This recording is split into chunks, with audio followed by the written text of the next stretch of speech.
नारियल के जन्म की कहानी। प्राचीन काल में सत्यव्रत नाम के एक राजा राज करते थे।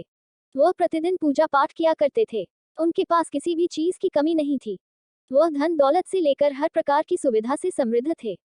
हालांकि इसके बावजूद भी राजा की एक अभिलाषा थी जिसे वह पूर्ण की चाह रखते थे। दरअसल राजा सत्यव्रत को किसी प्रकार से स्वर्गलोक जाने की इच्छा थी।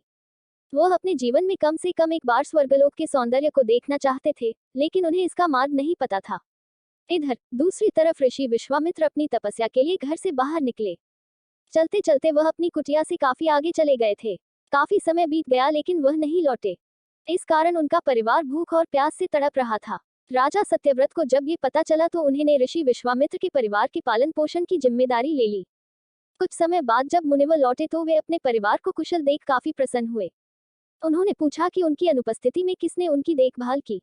इस पर ऋषि के परिवार वालों ने बताया कि राजा ने उनके पालन पोषण की जिम्मेदारी उठाई थी। ये सुनकर ऋषि विश्वामित्र तुरंत राजमहल पहुंचे और राजा से मुलाकात की। वहां पहुंचकर उन्होंने सबसे पहले महाराज को धन्यवाद कहा।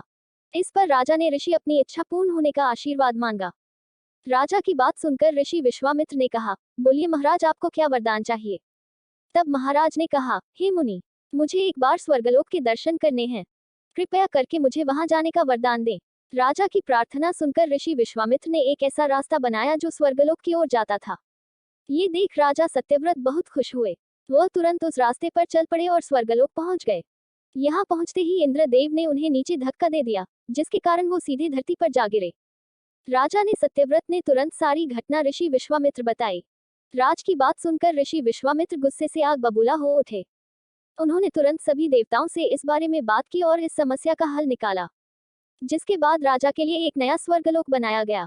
नए स्वर्गलोक को पृथ्वी और देवताओं के स्वर्गलोक के बीचों बीच स्थापित किया गया था, ताकि किसी को परेशानी न हो।